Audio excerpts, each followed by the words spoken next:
A paz do Senhor para você, professor discipulando. Estamos aqui mais uma vez para um EBD em Síntese Podcast.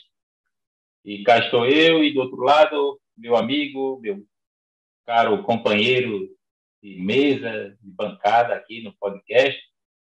Estamos já há quase um ano, não é, amigo? Levando adiante esta missão, esse projeto que tem abençoado muito este segmento. O discipulando é um segmento heterogêneo, né? Nós temos os alunos do discipulando, temos os professores, os conselheiros e outros irmãos que também integrados no Ministério do Louvor, todos ali no entorno dos novos na fé, ministrando, né, o apoio necessário para que eles permaneçam.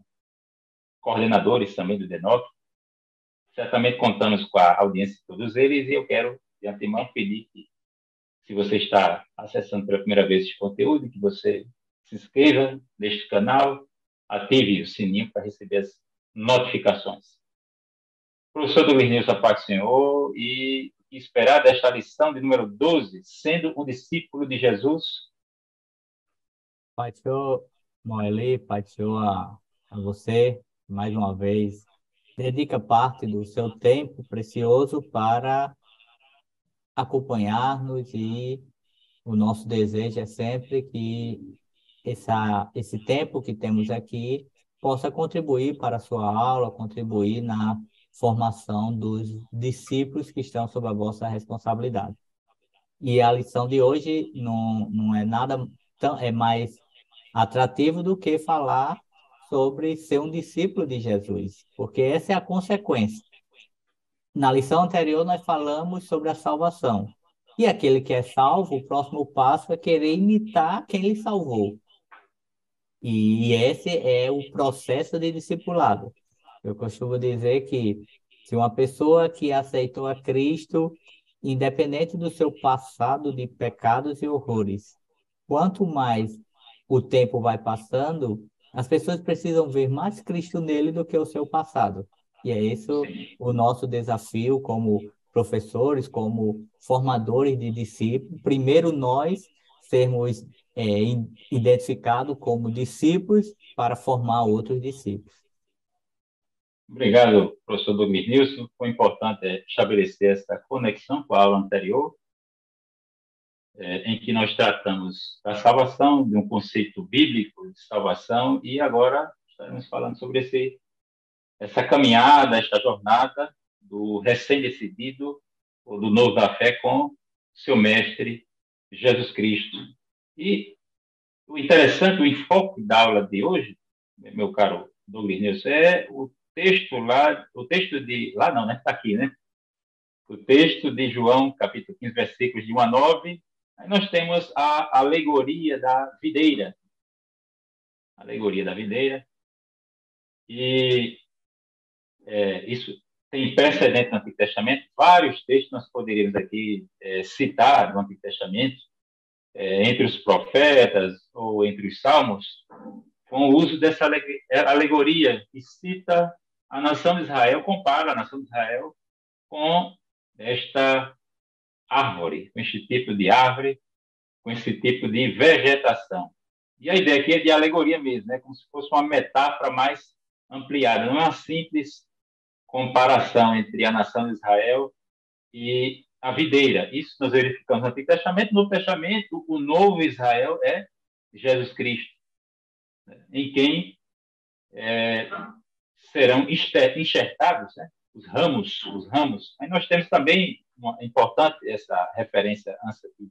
Aliás, em nível, para fim de introdução, eu sou a videira verdadeira, o título messiânico aqui, né? O eu sou, é muito importante essa expressão no Evangelho de João. Ele tem uma intenção teológica com esse tipo de registro. E agora, meu caro professor Douglas Nilson, primeiro tópico, permanecendo em Cristo e produzindo frutos de amor. Falamos sobre o livre-arbítrio na aula passada, essa noção de permanência ou de efetividade na caminhada, na adesão para com o Evangelho, para com a doutrina cristã. Isso, é claro, né, pressupõe é algo a ser cativado ou cultivado, né? Melhor dizendo, cultivado. A videira, ela tem seus ramos, né? Cada novo convertido, recém-converso, é enxertado essa videira que é Cristo, e nós temos como uma espécie de habitação mútua. Nós permanecemos em Cristo e Cristo também permanece em nós, ou as palavras de Cristo permanecem em nós, devem permanecer em nós. Nós temos o viticultor, que planta e cultiva, que é o pai, né? O pai é o lavrador, e o que ele faz com isso? Torna a videira, ou o ramo, ou as varas, as mais produtivas possíveis, né? O ramo mais produtivo possível. E é claro que também podando, né? E com essa poda, isso pode ser uma referência à prova, à disciplina, ou o corte, né? Que tem mais a ver com o juízo. Professor Douglas Dias, fique à vontade. Conforme o escritor ele aborda já na introdução, essa lição ela é bem expositiva a partir do seu texto, né? Esse texto, essa passagem, ela é bem ilustrativa e apresenta todo um processo de discipulado. Veja, como você já pontuou, nós temos a excelência do lavrador, então, no lavrador não vai ter problema. Nós temos a videira que também não tem nenhum problema, não há bicho, não há enfermidade. Então, o lavrador e a videira estão 100%. E não há risco de praga algum, não precisa colocar nenhum veneno, ela é intacta, tudo isso. E aí entra o novo convertido, aquele que foi enxertado, eu e você, o cristão que foi enxertado nessa videira. E o que é que vai dizer se eu realmente estou enxertado nessa videira ou se eu estou apenas me aventurando, achando bom, quero uma sombra, quero passar uma chuva? É a minha frutificação, porque se todo o contexto ele é favorável, o que se espera de mim? Que eu frutifique. E se eu não estiver frutificando, alguma coisa está errada. E essa coisa que está errada pode ser o quê? Um discipulado dificultoso, deficiente, que não me leva a compreender aonde eu estou, quem está cuidando de mim e o potencial que eu posso ter por aquele a qual eu estou ligado. Então, um discipulado fragilizado pode levar-me a não atentar para isso. Tanto é que o texto ele vai dizer o seguinte: você não frutificou? Eu já matei. Não, há um processo de limpa, de poda, como forma de oportunizar. E se mesmo nesse processo não houver frutificação, porque o lavrador conhece e a videira igualmente, então, assim, não tem como eu enganar, não tem como quem está sendo enxertado enganar. Não há frutificação, tem resposta. Se não há frutificação, o problema é quem? Sou eu. Eu não entrei por completo nesse enxerto. Eu estou ali superficialmente. O texto ainda vai dizer que há um processo de tratamento. Você já falou em um viés, mas esse processo de tratamento ele não é aleatório.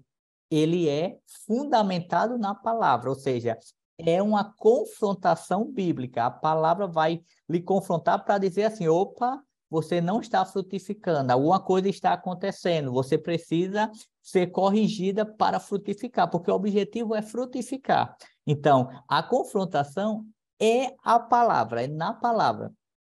E aí ele continua dizendo, se você não estiver em mim, você não pode fazer nada. Ou seja, não sou eu, não é você que faz, é ele que faz, e nós, por estarmos enxertados, temos a participação nessa obra, mas nós não fazemos nada de nós mesmos. E aí, veja, se sairmos, quisermos viver uma independência como Adão e Eva no Éden, nós vamos morrer, nós vamos ser queimados. Por quê? Porque o tempo vai passar, não vai haver frutificação e eu vou morrer porque não há vida mais em mim. Em resumo, eu devolvo para você, não há qualquer possibilidade de vida à parte da videira. Professor Douglas Nilson, então temos tratado aqui da utilidade do ramo. Existe um aspecto de responsabilidade, de responsabilização. Cabe ao crente, ao cristão, enxertado nesta videira que é Cristo, que caminha, que tem um pacto, que entrou no relacionamento com Cristo, porque o homem está sempre em relacionamento com Deus. Você tem o descrente ou não salvo, ele está sob a ira de Deus. É claro que a criatura ela não pode se excluir de um relacionamento com o Criador. Então, ou ele está sob condenação, ou num processo de intimidade, de comunhão, de habitação mútua, como temos falado aqui. Então, existem as opções. De novo, aqui o livre-arbítrio. Utilidade ou infrutuosidade e suas consequências. Segundo tópico, meu caro professor Douglas Nilson, vivendo para a glória de Deus e não para a minha, como você já falou, o narcisismo, o egoísmo, a soberba da vida está aqui excluída, né? A realização, Deus existe para realizar meus sonhos. Eu sou o ser humaninho de estimação de Deus. Não, eu existo para eu fui criado para me relacionar com Deus. Eu existo para me relacionar com Deus, para gozar da presença de Deus. E a médio e longo prazo, eu vou me satisfazer com isso, eu vou me alegrar nisso. Mas nem sempre a vida cristã apresenta digamos assim, uma conotação, digamos, hedonista, né? Venha para Jesus que você só vai ter alegria. O discipulado cristão é só feito de alegria, de oba-oba? Não. Só se for uma conexão, nós temos que falar aqui de uma conexão orgânica, uma vitalidade que nós precisamos estabelecer com Cristo, que é a videira, só se for superficial ou artificial, como você já bem falou. Então, nós temos aqui, meu querido, a missão trinitária. O Pai envia o Filho, o Pai e o Filho enviam o Espírito, o Filho me envia a pessoas que, uma vez chamadas pelo Espírito Santo, podem imitar o Filho, né? Então, nós devemos imitar essa missão trinitária. E também imitamos, nesta relação, nesta conexão orgânica a qual estamos nos referindo, a vida trinitária. Porque na Trindade nós temos a comunidade do ser. Por quê? Porque temos falado aqui sobre habitação mútua e serviço mútuo. E vida comunitária, mais uma vez, que é demonstrar o caráter de Cristo. Somos confrontados pela palavra de Deus. Versículos 10 do capítulo 3 do Evangelho de João e capítulo 15, versículos 13 e 14 do mesmo Evangelho. Aí também poderíamos falar aqui sobre relacionamento, que tem a ver com oração e serviço, né? Relacionamento com Deus e com o meu próximo. E é claro que isso também tem a ver com o amor, que é o assunto do próximo tópico. Mas, por favor, professor Douglas Nilson, o que o professor pode depreender mais desse tópico, vivendo para a glória de Deus, sobre essa frutificação?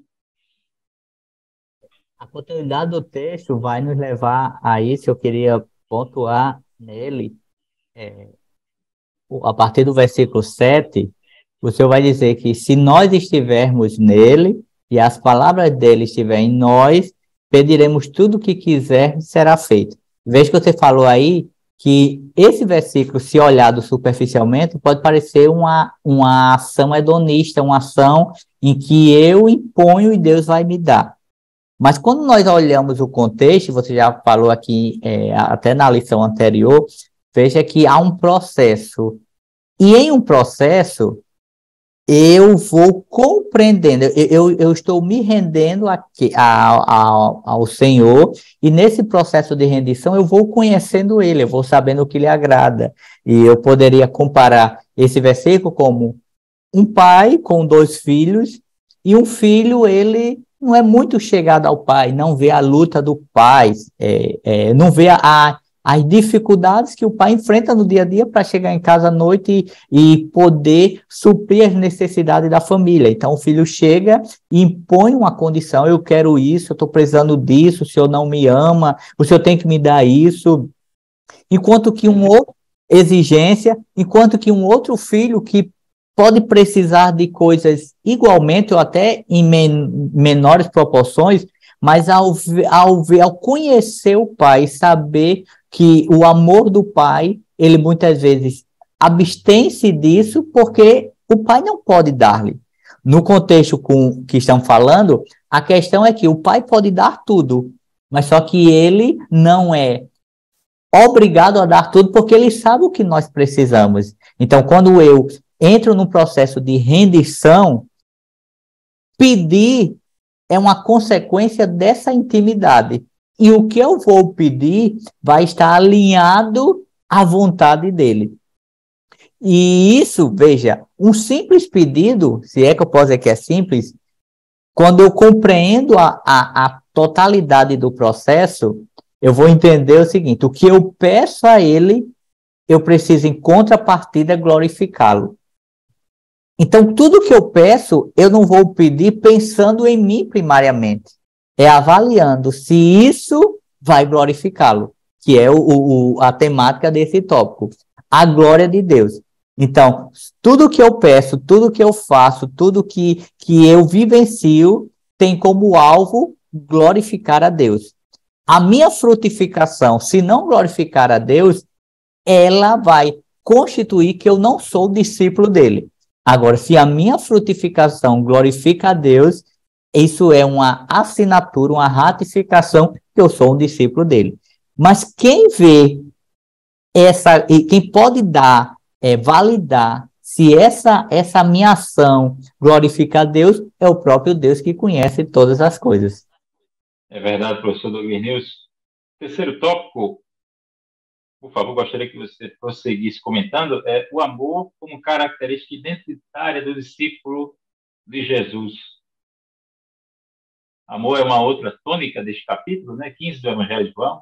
Novo mandamento nos dou, que vos ameis uns aos outros. Sereis meus discípulos se amardes, se tiverdes um amor intenso, verdadeiro, uns para com os outros. Como se fosse o distintivo do cristão. O que mais poderíamos falar sobre isso? E o professor discipulando, né, poderia aprender. Quando falamos de amor, e na sociedade em que nós vivemos, o amor ele está muito ligado a sentimentos terrenos. Eu amo ele pelo que ele faz para comigo, pela sua cordialidade, pelo seu cuidado, por sua atenção. Então, o amor, ele se concentra muito em uma relação de troca num contexto horizontal. Jesus, ele vai, e no Evangelho de João, ele vai pontuar isso bem mais à frente, quando ele meio que muda o parâmetro do amor. Porque quando olha o mandamento, diz o quê? Amai, você deve amar ao outro assim como você tem esse amor. Jesus aqui não está dizendo que eu devo me amar como um olhar humanista, narcisista, que diz primeiro eu, segundo eu, terceiro eu, depois o outro. Jesus está partindo do pressuposto que eu me amo, o que você ama é a si mesmo, porque se você não tiver esse amor por si, você pode estar em um processo de alguma enfermidade, alguma coisa que você não sente prazer da vida, autopreservação. Então, se Jesus agora apresenta o seguinte: o parâmetro do amor é o amor que eu vos amo. Então, agora, a Bíblia até diz, eu vos dou um novo mandamento, que vos amei, ou seja, eu preciso amar ele como o Senhor me ama. O parâmetro mudou, agora não é como eu me amo, porque eu posso viver fases. Tem dia que eu acordo, estou mal-humorado, alguém pode ter feito alguma coisa e eu não quero me levantar da cama. Independe. Jesus está dizendo que agora, seja na segunda-feira cinza ou na terça-feira ensolarada, o parâmetro do amor é o amor que ele demonstrou para com os outros, que é um amor que eu desfruto porque esse amor me alcançou através do seu ato salvífico. Então, o desfecho de tudo isso, desse texto, é amor, ele é o significado da permanência. Ninguém fica em um lugar se não ama.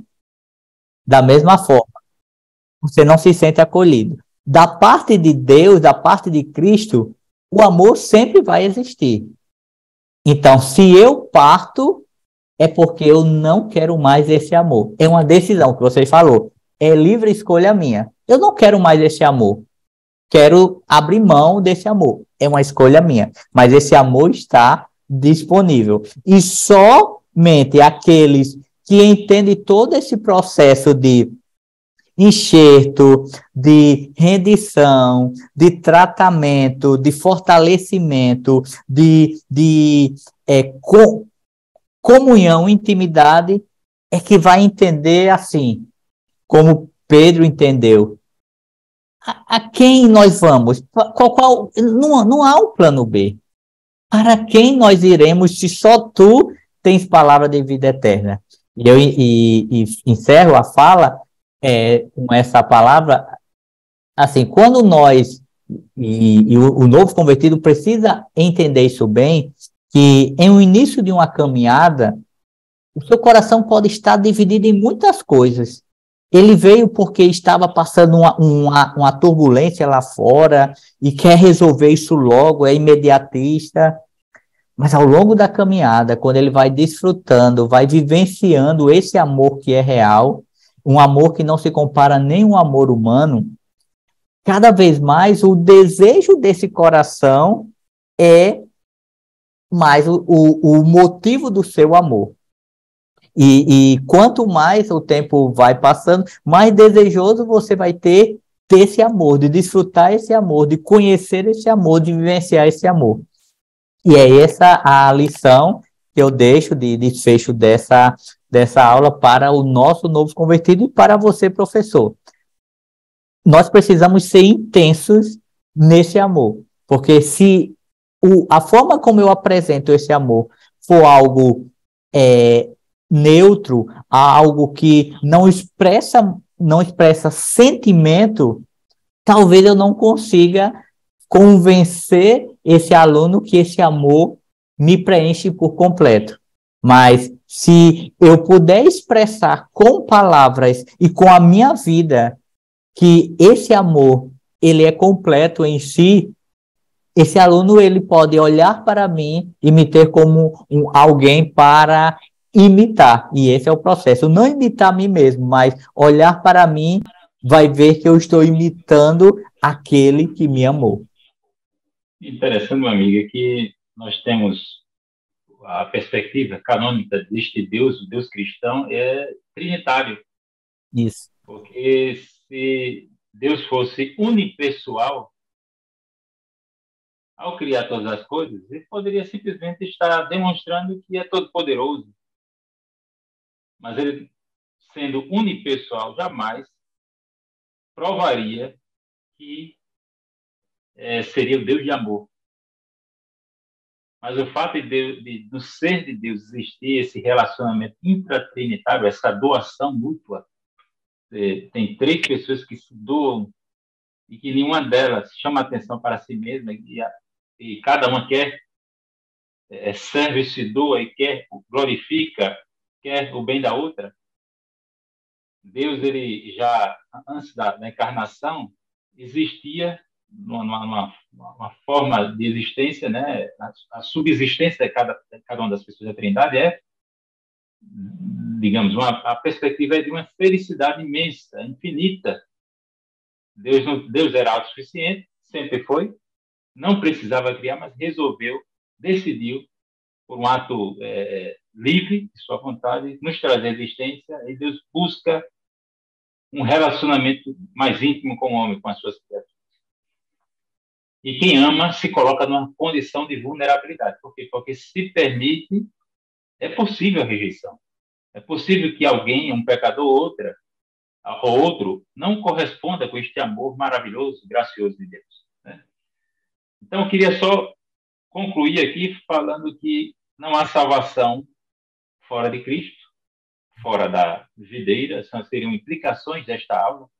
O fato de Cristo ser a videira verdadeira, o pai, o agricultor e eu, uma vez enxertado a esta videira, né, como um ramo, como uma vara. Não há cristão sem serviço, não há cristão sem serviço, não há cristão sem prova ou correção, e não há cristão fora da comunidade, porque há outras varas. Então, precisa amar o meu irmão, além de amar a Deus sobre todas as coisas. O importante deste primeiro mandamento é que ele não é autorreferenciado, né? Não devo amar a Deus da maneira como eu me amo. Pelo contrário, eu devo amar a Deus de todo o meu coração, com todas as minhas forças, de toda a minha alma e de todo o meu entendimento. E ao próximo, que é um mandamento semelhante, eu devo amar como a mim mesmo, tal como você bem colocou, professor Douglas Nilson. Meu querido, próxima lição, lição número 3 e a última lição do trimestre, igreja é uma expressão do reino de Deus. Eu quero aqui já encerrar a minha participação. Professor Douglas Nilson, mais uma vez, obrigado aí por esta oportunidade para uma conversa edificante e de um crescimento aqui mútuo, né? E uma jornada compartilhada e estivemos aqui, né, atendendo a algumas necessidades do segmento discipulando no que se refere a essa temática da lição 12. Suas considerações finais, por favor. A paz do Senhor. Pai do Senhor, e como consideração final, acho que o texto, como nós já discorremos, ele já é bem explicativo e é partir para a próxima lição, sabendo, o novo convertido precisa entender que estamos em um processo. E esse processo, a vida na igreja faz parte desse processo de permanência, de frutificação, de relacionamento. E é o que nós vamos falar na lição última desse trimestre, a qual vamos poder compreender um pouco essa vida congregacional, a igreja, os elementos. Então, em palavras finais, desejando que, compreendendo essa lição, volte para casa, sirva ao Senhor onde você sirva, onde você serve, na convicção que o seu propósito diário é ser cada dia mais parecido com Cristo. Pai do Senhor, meu amigo Douglas Nilson, a Deus nossa gratidão por mais uma aula. Pai do Senhor, até a próxima.